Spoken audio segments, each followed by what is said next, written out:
You're listening to Last Word Radio, where you get the last word.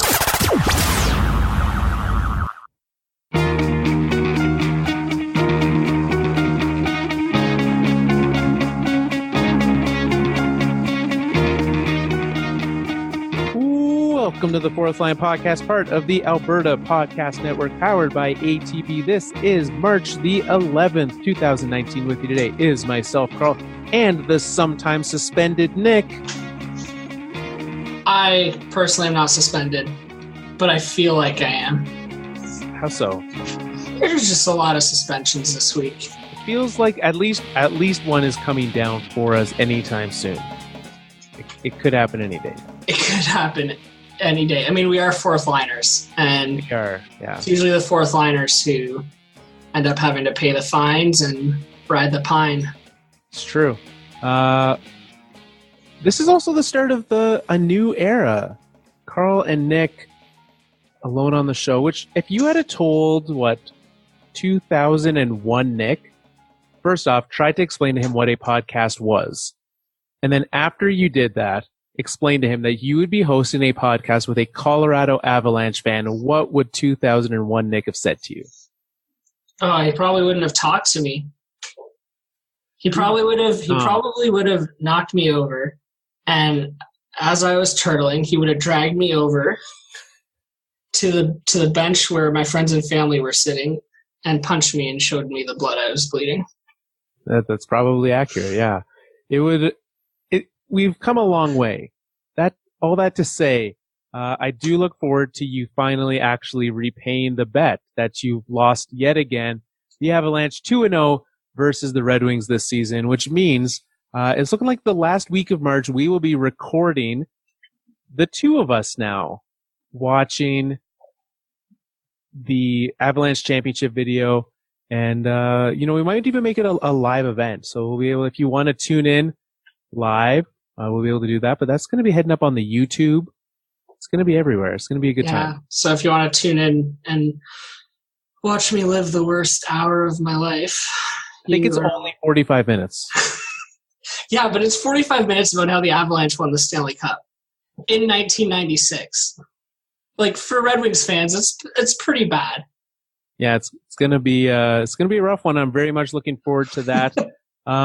Before we get into the rest of the show, though, there is some very speaking of the Red Wings. Before we carry on to something else, there was some big Red Wings news this week.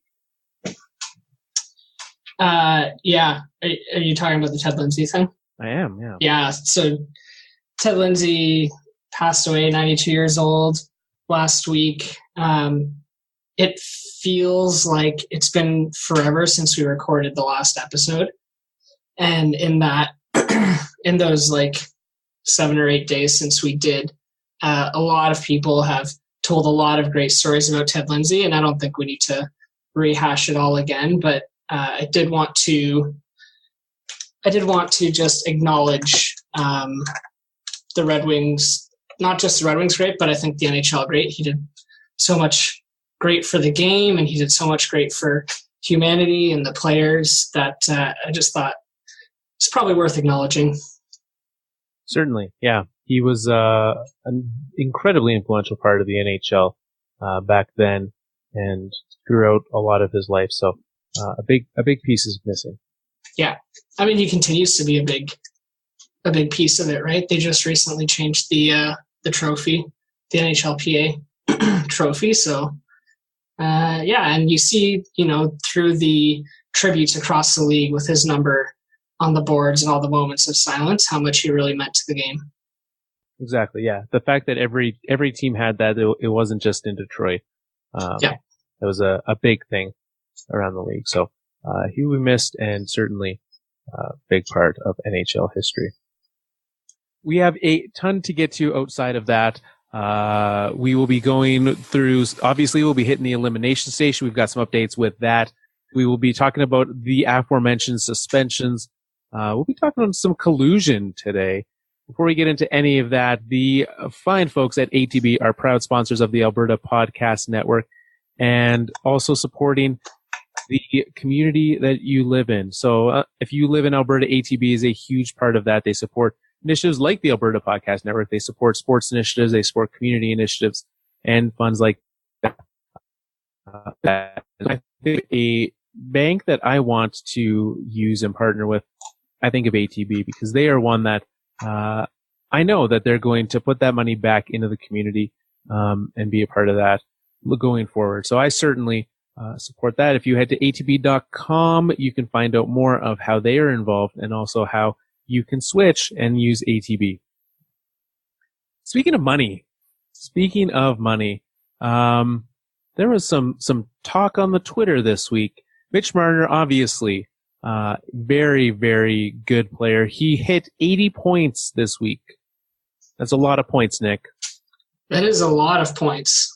Yeah, I've never scored 80 points. No, 80 points. It's a lot of points, and it's worth a lot of money, Carl. It is, yeah. That is a very valuable asset to your team. Mitch Marner, as we know from the NHL Public Relations Twitter account, Mitch Marner became the first Toronto Maple Leaf to reach the 80-point mark in a season since Phil Kessel did.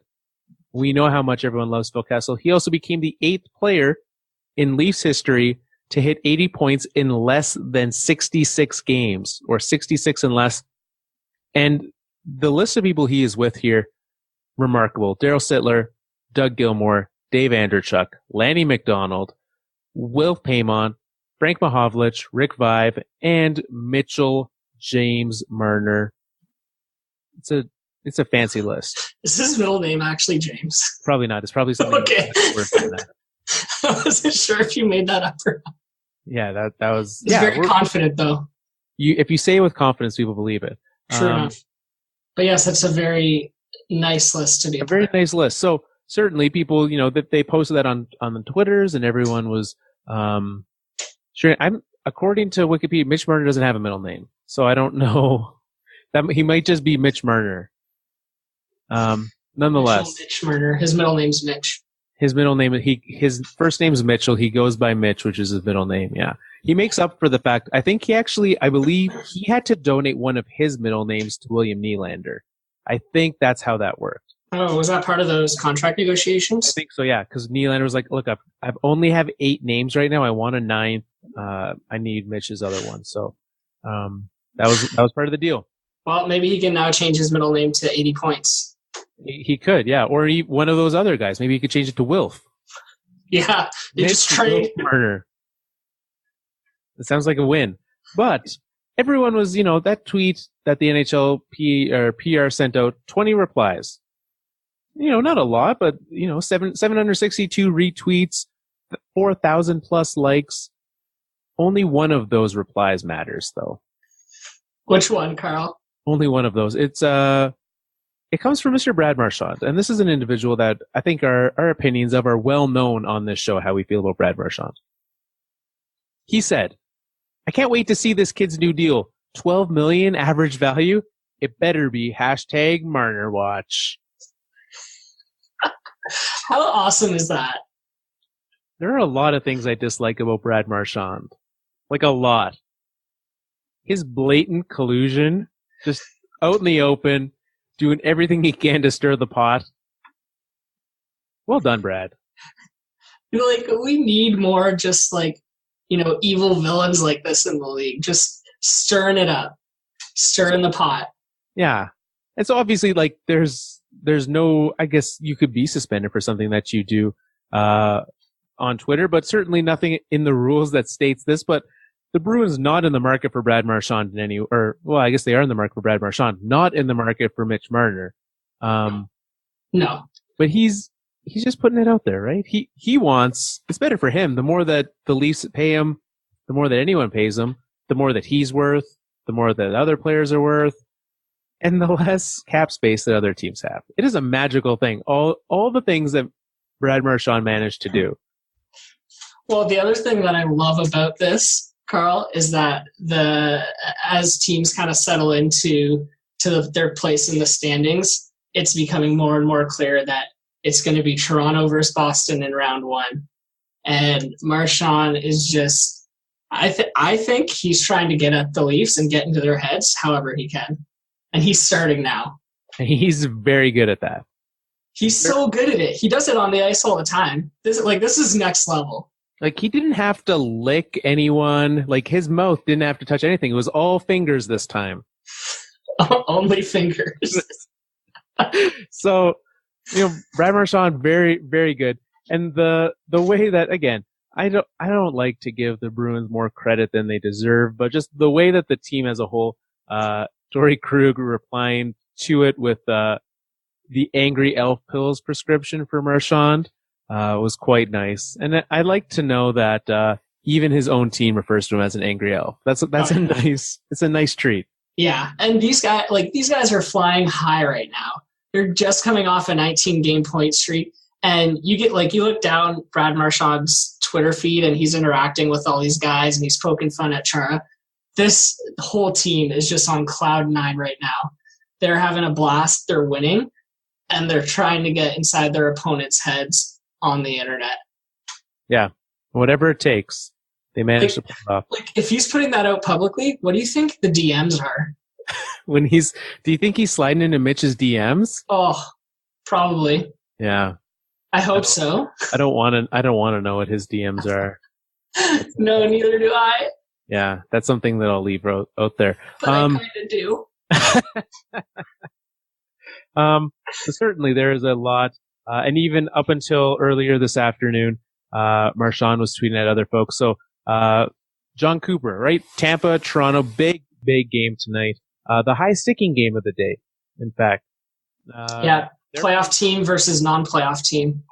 Right. Another one of those good team versus scrubs that we have, repeatedly in high sticking. And shockingly, the good team's winning right now. But John Cooper, coach of the good team, said about Mitch Marner, he's as smart a player as this league has not only seen this year, but has ever seen. Which is high praise for Mitch Marner. Huge. No, no one has ever told me, like, Carlos is as smart as we have ever had. No one's ever even said that about this podcast, and there's only been a handful of people, right? There's been thousands of NHL players, and Mitch Marner, one of the smartest John Cooper has ever seen. Certainly that could be like a low-key collusion, but Brad Marchand again chimes in, told you. Yep. This guy, he's aware. It's just so simple, but it's so effective. He's not chirping anybody. He's not even really making fun or giving the players a hard time. He's just placing his name in their brains. He's just planting it there. He's literally, all he's talked about is how good Mitch Marner is. Yeah, can't wait for his post-game scrums in the first round. Yeah, it's going to be really good to see, because it does open that can of worms. All the insecurities of Toronto fans, Toronto media just come flying out, and it's fantastic. Oh, it's wonderful. The NHL needs more of this. Yeah. It really does. And I'm not a fan of Brad Marchand. No, for again, so many reasons, but credit where credit's due. That is a thing that he did that I support. Oh, I love it. I hope he keeps doing it. Yeah. Some good players got suspended this week. One of them, and we didn't really touch on it when it happened. This is kind of in line with the recent thread. Connor McDavid managed to get suspended 2 games surrounding the not the All-Star, but trade deadline week. And so that wasn't really something we had space to talk about at the time, but I think we both agreed a worthy suspension for McDavid. Yep. And now we have 2 more suspensions, each for 2 games. Jakub Voracek for his hit on Johnny Boychuk, and Jack Eichel for his hit on Carl Soderberg. Both suspensions, things that I care a lot about. One, the Jake Voracek one. What brings me great joy with this Voracek one is that he backed that up better than I have ever seen anyone. So if you haven't seen it, go and watch it. Jake Voracek he got suspended for a reverse hit. So Boychuk was coming in for the hit, and Voracek kind of threw the elbow out behind, but he stuck that booty out there like no one has before. He really did. It was a feat to be seen. Did you think that was suspendable, though? Do you think that was? I wouldn't have, no. If you're looking at that and comparing it to what Eichel did, and within 24 hours handing them the exact same suspension, they're not even close. Yeah, agreed. And I don't know, is it just me, or does it feel like the Department of Player Safety has been more active than normal the last couple months? Yeah, I would say so. I feel like a few times a week I'm getting emails about a player being fined, or a player getting a call or something or another from the Department of Player Safety. Like, they're really zoning in on it right now. I'm fine. Like, I would much rather be like, that's kind of iffy. We handed them the suspension anyways. Like, I'm more okay with that than I am having to look at it down the road and be like, yeah, you probably should have done something about that. Right. And then you mentioned that looking at those two plays and getting the exact same suspension. But I think that the way they look at it is they look at each in a vacuum, right? Like, they don't look at these plays relative to one another. So it doesn't surprise me that they ended up getting the same amount of games. Yeah, which like that doesn't really, to me, that doesn't make sense, right? To look at them in a vacuum. And I don't even I want to say I kind of get why, but I don't, right? You need to be fair and consistent across the board. And if you can look at one and say, okay, that play that just happened right there is worse. That one needs to be punished more. Yeah, I think that makes sense, but you just think about the sheer amount of hits that are delivered in any NHL season. You think about all the suspensions that are handed out. Where do you set the benchmark? Yeah, that is very tough. But I think if you start to look at them and say, okay, this hit is suspendable for that much, then you start to say, every elbow to the head becomes a X number of game suspension, whether it's on purpose, whether it's not on purpose, whether you meant to injure or not, intent out of it, injury out of it as well. I'm very in favor of. All of a sudden, then you start to be able to say, okay, look, I'm going to get a 4-game suspension, and then you can say, okay, well, every time it, repeat offenders is 50% more or double, right? Then okay, well, I'm a repeat offender. I'm going to get twice. And sure, maybe the last time was for a slash, this time's for an elbow, but it's going up. Right. Because that was going to be my next question then. Let's say Tom Wilson delivers another hit similar to the one that Eichel did. But how many times has he done that? Like, he should definitely be getting more. Oh, for sure, yeah. and they do, right? Like, for sure, the Tom Wilson suspension he got last go around was much worse because of the repeat offenderness. Yeah. I don't know. I think it's a tough job. And I think that, like, I watched that Voracek video and I was like, what is he being suspended for? Like, the puck is right there. Voracek's coming in, probably going to hit him. So, like, if Voracek doesn't stick his butt out on that play, does he get boarded? Right. That's what I do find interesting, because technically, if you look at that Voracek hit, technically he made a play on a player without the puck, right? Like, technically, you could classify that as interference. No one should, right?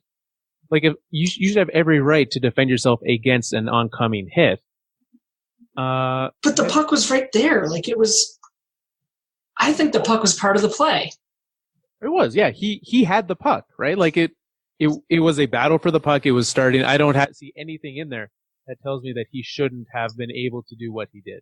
Right. So that one confused me. And I support Voracek's reactionary tweet to it today, where he just posted his laughing emojis. Yeah, just the old laughy cry face. The Eichel suspension, very similar to the, in terms of contact, very similar to the McDavid hit, very similar. Obviously same suspension. And I saw it and I was like, oh, cool. Eichel's gone. Obviously watching the game, making a hit on my Avalanche, making a hit on Carl Soderberg. I'm going to defend a Carl. And, we can get Carl Gunstrom scoring goals. Carl Soderberg, yeah, I saw that. Lots of goals. This is prime time for Carl in the NHL. Carl Hagelin having a coming out party. You better lace him up, Carl. This is my only time. This is just your only chance. Yeah. I need to bring the stats on how well Carls are performing. Just show them, you know what? It's not a mistake. This is our time. Yeah. You need to money puck this. Moneyball says you have to find market inefficiencies, and Carl is one of them. It's all in the name, right? Yeah, it works. Branding. But yeah, obviously, and I'm glad that Soderberg's doing well after that hit, but nonetheless, Eichel worthy of that suspension. Totally agree. That one was suspendable. I don't think he was trying to hurt him. I don't think he was even really trying to hit him in the head. What I found interesting was that the Department of Player Safety video said it was an avoidable hit to the head. And I didn't agree with it at first because I thought they were kind of getting to the puck around the same time. And Carl Soderberg, is that who it was? Yep. Soderberg kind of leaned in at the last second to poke check the puck. But where this play becomes avoidable is before they even start going for the puck. Like if you watch the video, Eichel's just standing at the blue line, kind of dilly-dallying. He wasn't really ready to jump into the play until he realized that his teammate wasn't going to hold on to the puck through the hit. And then he started skating. And that was a little too late. If he had been anticipating the play better, this hit never would have happened. He would have gotten to the puck first and been able to shelter it against the boards.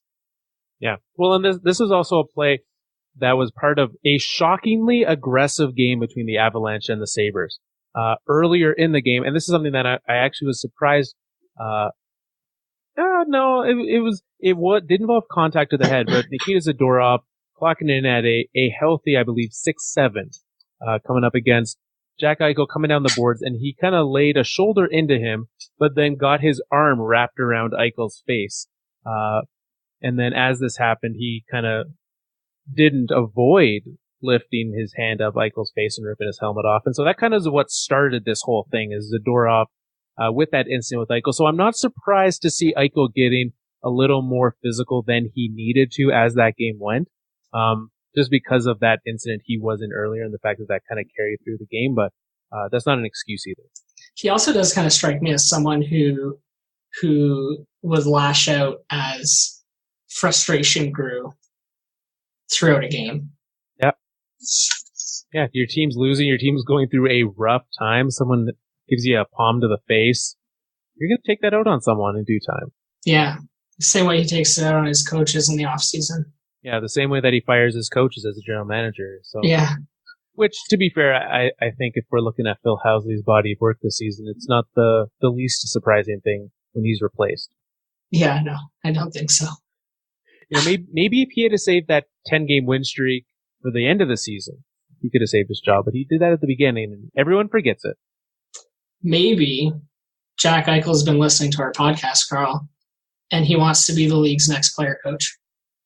He would make a terrible player coach. At this point, he is the most likely person to step in. I think so, yeah. Oh, I think so too. He would be, if he was, vengeful and carrying that thought on his mind through the entire game, he's the guy who's sending out, the fourth liners to go do their work. Oh yeah, big time. And I don't think the Sabres have anyone to pair up against Zadorov, but you know that's going to be happening. Big time. Yeah. The NHL GM meetings happened this week. And there was not a whole lot that happened. You barely even heard that they existed. Yeah, it was pretty quiet. Yeah. Actually, the only reason I knew is because I was watching Ken Holland and Jim Devellano do interviews because Ted Lindsay had just passed that day. And they were in like palm tree shirts and shorts enjoying the sun. And I thought, wow, they must be in Florida for some meetings. And Sure enough, they were there for the GM meetings. They were. And so one thing that was interesting that came out of it, and as we get closer to this is something that I hadn't fully realized, but as we get closer to Seattle joining the league, I did not realize that Vegas is exempt from the expansion draft. Yeah, it's crazy, right? So like, it's like, I get when you created a team, like, hey, we won't do that because you're going to be terrible. But they're not terrible, right? That is not a team that you should be like, oh, you're a playoff team. You went to the Stanley Cup Finals. You've been a playoff team both of your years. Let's help you out a little bit, right? Let's throw you a bone. So did this go about, like, did Vegas write it into their, like, induction papers that they wouldn't have to take part in an expansion draft for the first 5 years of their... Yeah, it must have been a time frame that if you have that within the first 5 years, that you don't get to take a player from us. Because to be fair, everyone thought they were going to be terrible. Right, and for sure, if they were like the Wild and Jackets were the last time we added teams to this league, yeah, I get that, right? Like let's give them that opportunity to not get pilfered even further. That said, that's a fun thing that we learned. And also that the NHL is closely monitoring teams that are using Vegas as a loophole, which I enjoy that teams are going to be doing that. That brings me joy. Oh, yeah. Me too. I think Vegas, like, they did everything right with Vegas. Yeah, for sure. And I want someone to do it, and I want the NHL to step in. I want that so bad. Like, we don't get that in the NHL, right? Like, do you remember, I don't know how well you follow the NBA, but the Chris Paul trade to the Lakers that David Stern vetoed back in the day. Not at all. I never see trades get vetoed by the commissioner. Ever. Yeah, true enough. I want it so bad now. Now that I know that that's like a distinct possibility, that threat has been laid, make it happen. Totally agree. Yeah. The other thing that came out of it was they mentioned that they are not going to be making changes to the playoff format anytime soon. Obviously, the NHL recently, in recent years, switched to this division format, moving away from the 1 to 8 that they used to use a fair amount. 1 to 8 back. Do you like this division format? How do you feel? I want the 1 to 8 back. I hate this playoff format. I really do. I think, like, if you're the best team in the conference and you finish 1, 2, 3, you should have an easier matchup in the playoffs as part of the incentive of finishing so well. So my devil's advocate argument for that is, okay, let's say, I want to win the Stanley Cup, right?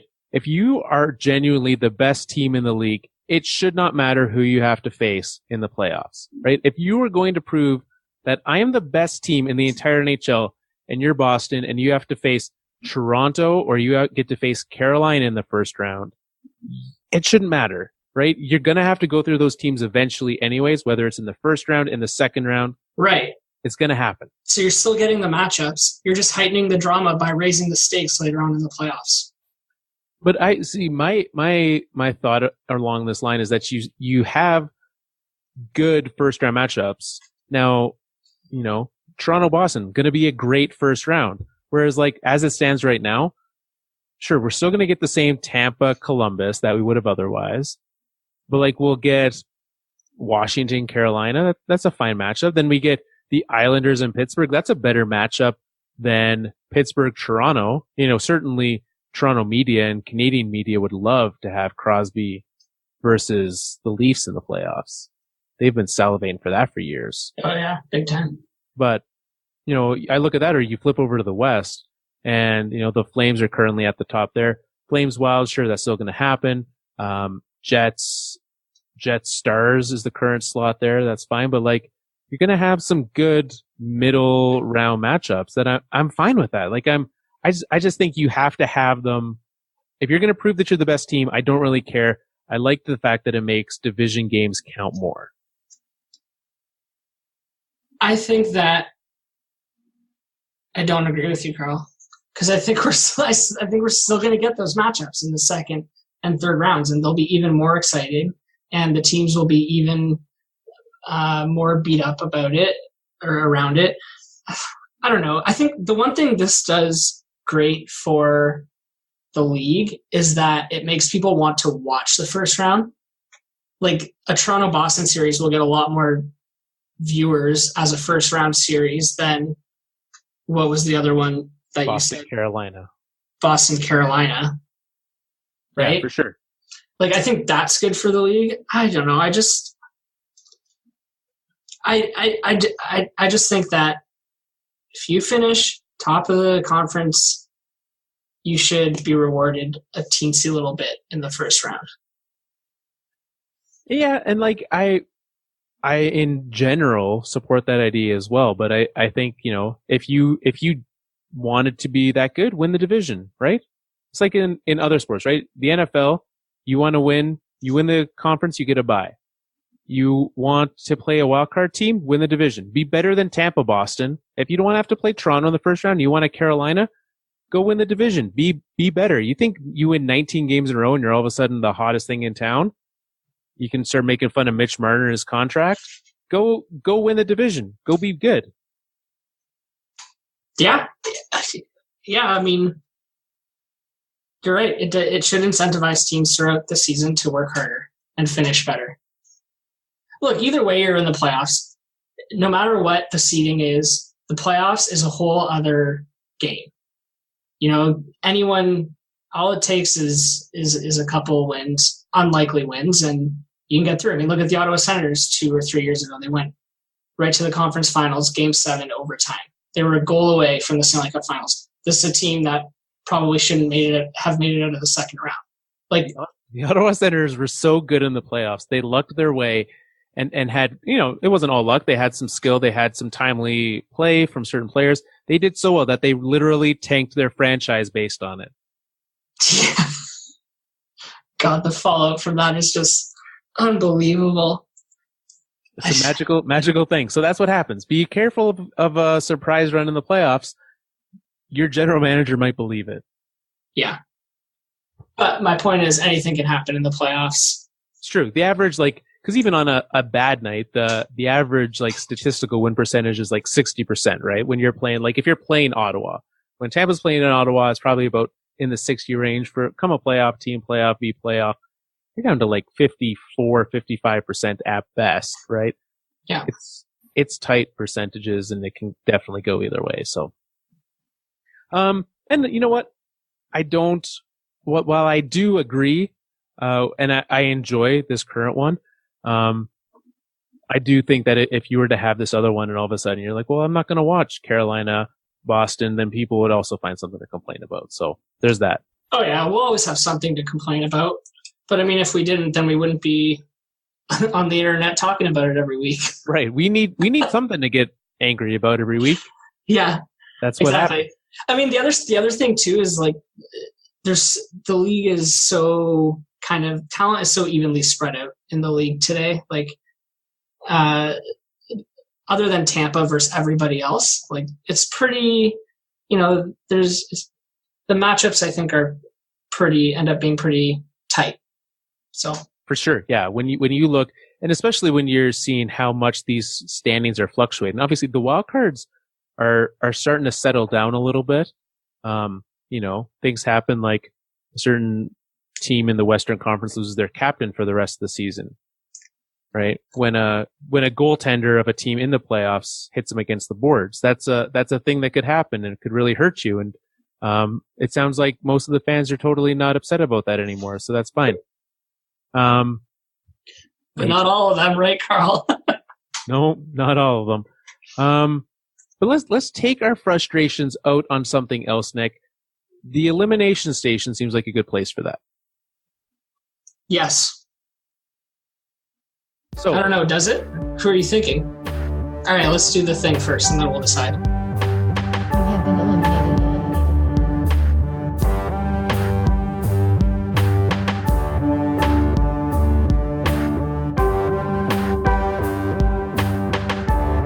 You have been eliminated.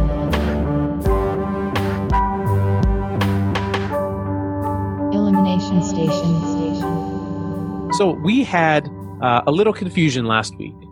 We said, who's in the Elimination Station? Who have we already eliminated? Right? My voice went up about 7 octaves like it just did there. That is an accurate recap of what happened last week.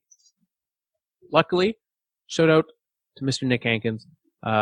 He came in clutch and let us know every team that we have already eliminated in the Elimination Station. So, before we get here, here's the definitive list of teams eliminated. You may note that there are some teams listed that were listed last week and some that we thought we'd eliminated that we haven't. So here we go. In no particular order, we have eliminated the Anaheim Ducks, Arizona Coyotes, Minnesota Wild, Edmonton Oilers, New Jersey Devils, Detroit Red Wings, LA Kings, Ottawa Senators, and Chicago Blackhawks. Those are the teams that we have eliminated thus far. And we have written them down now. We have them written down. I will append to this list who we eliminate this week. It will be a running tally for us to know who is eliminated from playoff contention. So there seems, I think that this, now that we know the list and we're not working off of pure conjecture, I know who I'm putting in this week. All right, let's hear it. Who are you putting in? My vote is for the New York Rangers. They're, purely, I guess one thing is they are at the bottom. They have been out of playoff contention all year. It is, they're in a dead heat with the Sabres, and I think looking at the Sabres situation, they were a close second for me. But Nick, where are you going? I was thinking Florida. Just because I watched them play the other day, and they did nothing for me. And they're bad, yeah. So, but I'm good to do New York. Okay. Yeah, well, I think let's take a look at the Rangers, because one thing that is interesting about this rebuild, and we don't have to question if it is a rebuild, because that's what makes it interesting, is that they have literally come out and said to their fans last year, if you recall at the trade deadline, they wrote that letter to their fans saying, like, hey, hold on for a couple of years. They're going to be rough, but stay with us. We're doing our best to make this team as good as possible, as fast as possible, right? And to do that, we have to get really bad. Now, they're not really bad because they let the Minnesota Wild be eliminated before them. Now, granted, Joel did that as a nice going away present for me, and I thank him for that. And I hope that he's prophetic in that way. But the New York Rangers certainly sitting at 23rd in the NHL. They're not atrocious. They're just good enough to not embarrass themselves. Yeah, I think that, I don't know, like, do you think this team's going to be that hard to fix? I feel like they've done a lot of their fixing, and now it's a waiting game. No, I don't believe that it'll be hard at all. Yeah, they're working well to make this happen. And I fully believe that within, I would say a window of 3 years is not, granted, I don't know who they're going to have as a goaltender at that point in time, but if they can fix that Henrik Lundqvist sized hole, it'll be great. I mean, they have a lot of options. They've got 2 first-round picks this year and 3 second-round picks. They have their own first-round pick, and they have Winnipeg's. So Winnipeg's going to fall pretty late in the first draft. Maybe they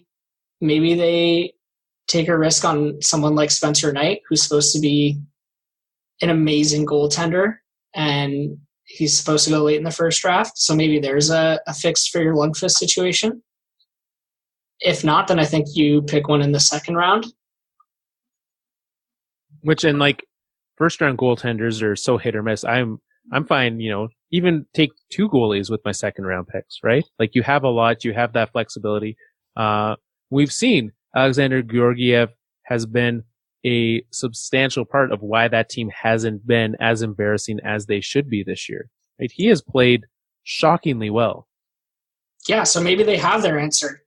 Right? So, give him some more time. Lundqvist has 2 more years after this left on his deal, and then you obviously can expect him to, I would assume, retire at that point in time. Do you think he's going to finish out his contract as a Ranger? I would think that he would Swedish out his contract as a Ranger. Yes. Oh God, why do I do this? Yeah, sir. Yeah, I would say I don't expect him to do that, because if you think like, what would a Lundqvist net if you're moving him at the trade deadline? The Rangers are able to retain money on that, right? They have the cap space. That's not an issue. They have the money to do it. That's not the issue. Yeah, I think, there's just a lot of skill-based reasons, right? There's not a lot of 38-year-old goaltenders I'm going out there to trade for. No, totally. But that's it. If there is one, it's him. He also has a no-move clause. They can't just decide to trade him and do it. But I'm thinking, like, from Lundqvist's perspective, why wouldn't he? Like, I know he said repeatedly, no, I like it here. I want to stay a Ranger. But at this point in their rebuild and at this point in his career, why wouldn't he ask to go somewhere that'll give him a chance at winning a cup? Because he came so close. Agreed. I've literally never seen it where anyone says, I want to spend my entire career in New York, and they've gone back on their word, though. That's never happened in the history of the NHL, Nick. So I don't know if that's going to happen. But what I do know, I would not be, surprised if he were to have a change of heart in that regard, to want to go somewhere else, right? You've seen it in multiple ways, And then I don't think that tarnishes the legacy of that player at all. We just saw Jarome Iginla's jersey be retired, and he spent years at the end of his career.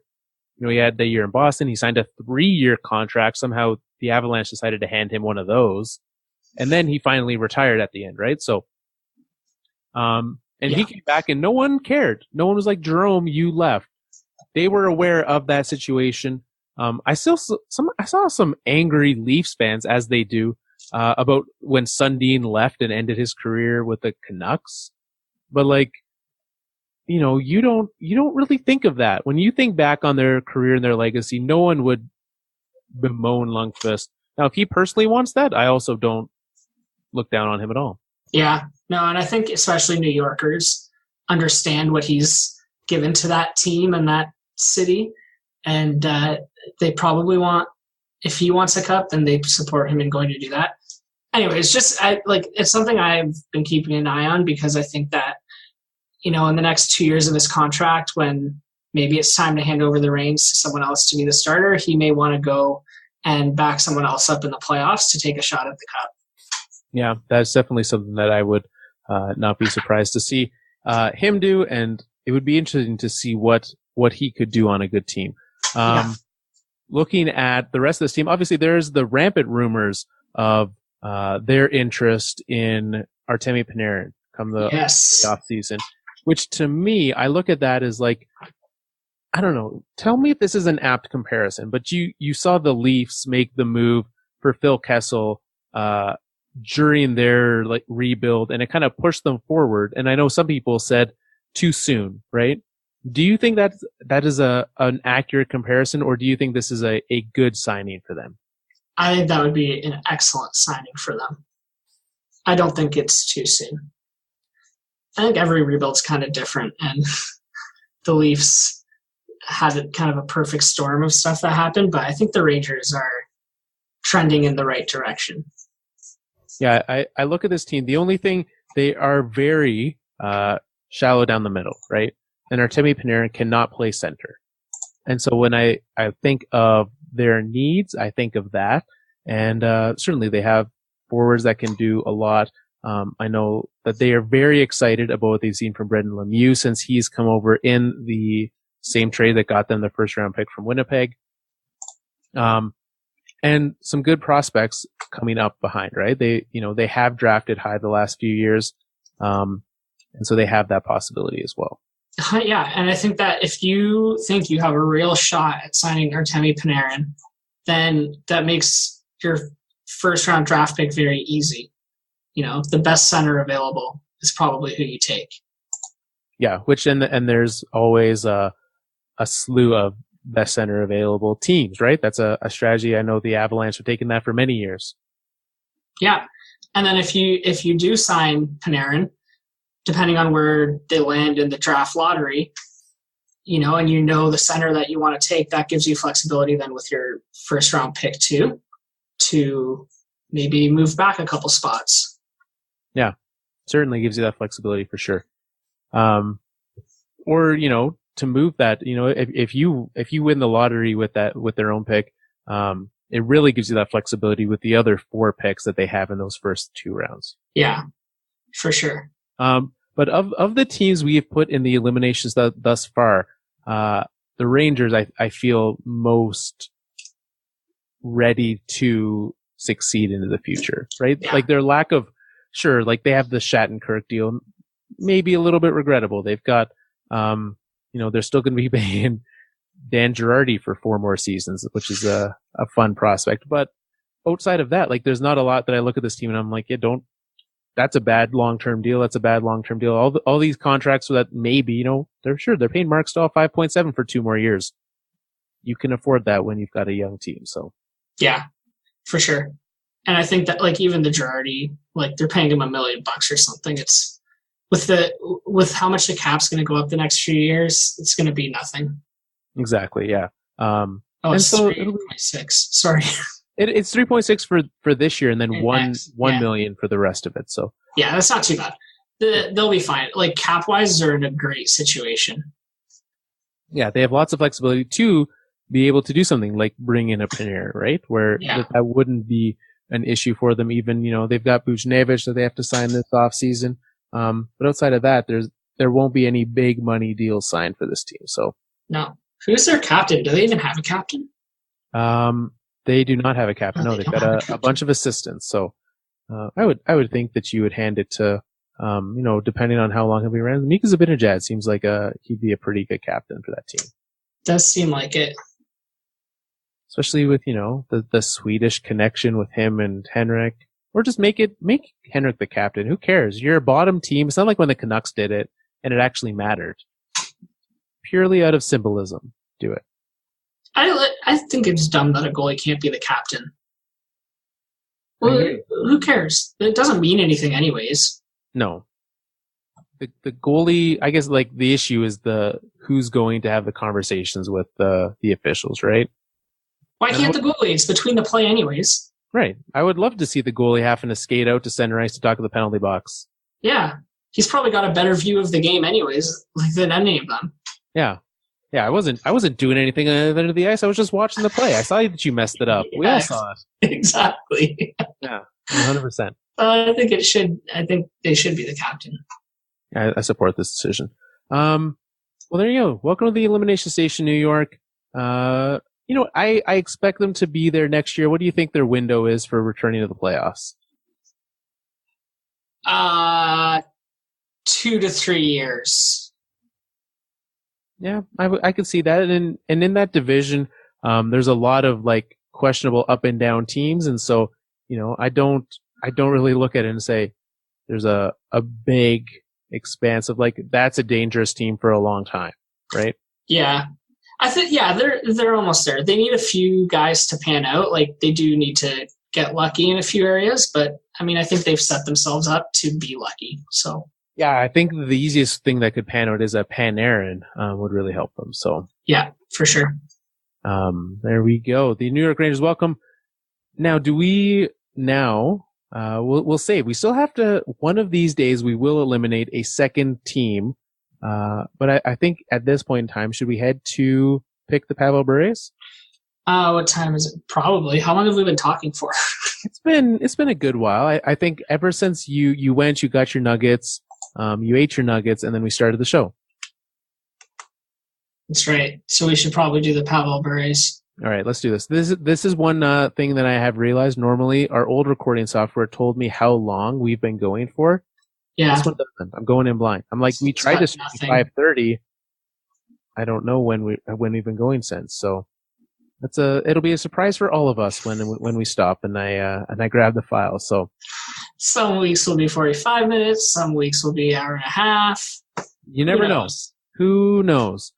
Not us. Our listeners will, though. They'll be the first to know. So, Pavel Bures, what we do is we pick the must-watch games every week, and then you head to Twitter. We pick a game every day. You head to Twitter. You play high staking. With high staking, you pick the score and the winner of the game. Obviously, those two go combined. If you pick all of it right, you get the right score, you get the right winner, you get 3 points. If you get the winner only, you get 1 point. One of the scores in the winner, you get 2 points. What we do is we keep track of that, and we handle winner. So last week, Dale Horde, he told us that he was out, downloaded the podcast almost immediately. He got back to us very quickly.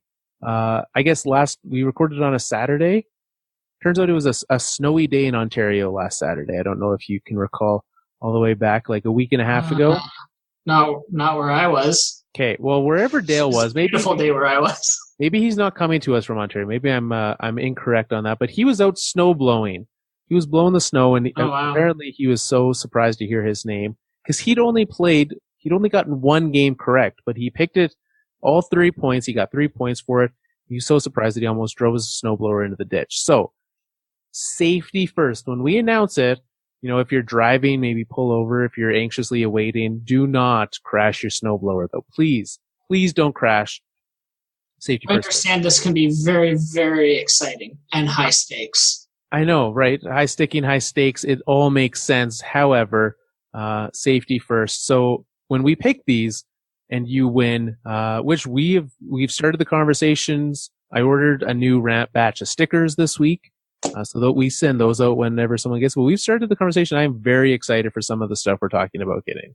Oh yeah, we got some new swag coming. And it's gonna be good. And so we will let you know as soon as that comes. I think in the next few weeks we'll probably put in an order if we can. So, and we want to get you some fourth line stuff. So let's start. So tonight, obviously, we have Tampa and Toronto as the game. But Nick, tomorrow, where are you going? Tomorrow, I think I'm probably going either San Jose, Winnipeg, or Washington, Pittsburgh.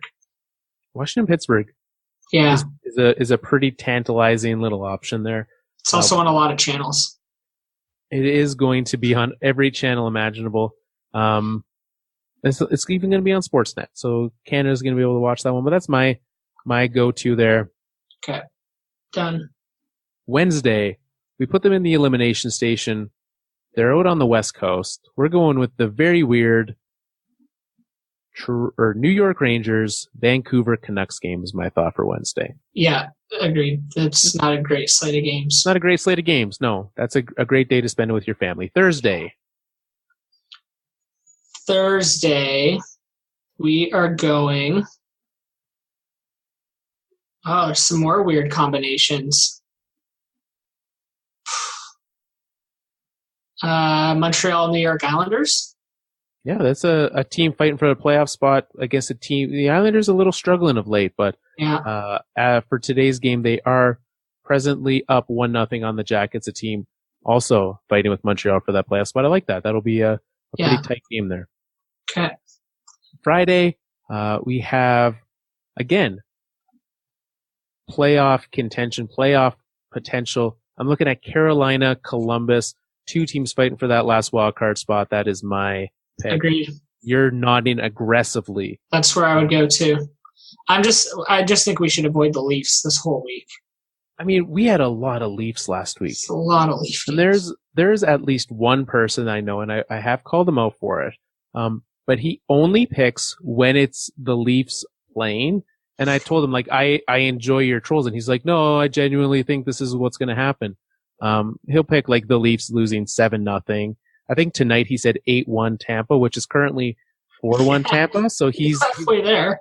He's going to get 2 points out of it, and he'll make me look like a fool for calling him a troll. But, so I don't think he'll be playing this week, which is disappointing because he only ever picks against Toronto, which is, that also brings me joy.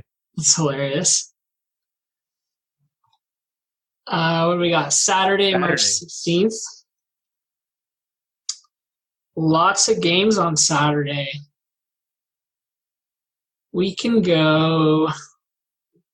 What do you think about Calgary, Winnipeg? Calgary, Winnipeg will be a very good one. I also look at another Western Conference, Nashville, San Jose. Either of those, I fully support Calgary, Winnipeg. Okay, let's go Calgary, Winnipeg. Calgary, Winnipeg. First in the Pacific.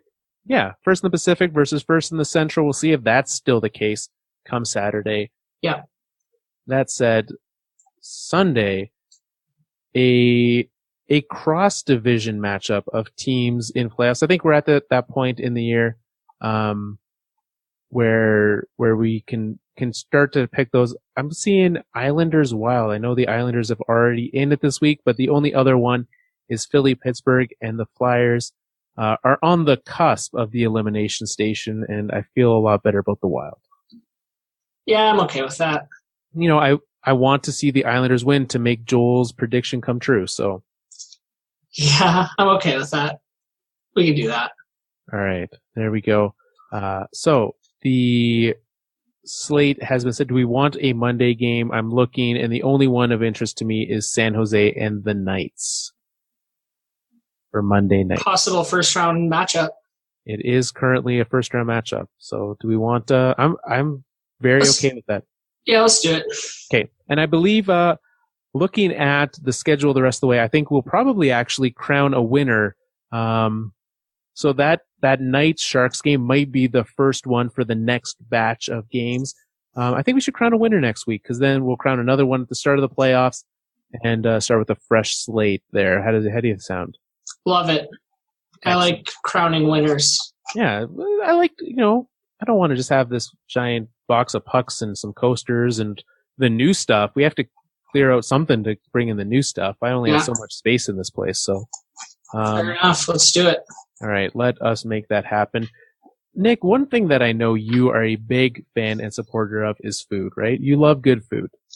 As you know, I just mowed down a plate of chicken nuggets. Yeah, and were those fancy chicken nuggets or like regular old store-bought chicken nuggets? Oh, they're just regular old store-bought chicken nuggets. Well, but certainly when you go out, you love to go to restaurants with good food. Is that correct? Always. Yeah, one of my favorite things to do when I'm traveling is to know about the food and what is happening. And the Alberta Podcast Network is a great place for that as well. They have 2 food-based podcasts. The one that I'm going to highlight first is called Tomato Radio, and it is a podcast about food and drink, talking about places in Edmonton that you can go for great food and drink. So if you say to yourself, you know what, I have to go to Edmonton, I would say, I'm sorry. That happens sometimes. Tomato Radio can help you out. They will talk about some of what's happening in and around the community as well.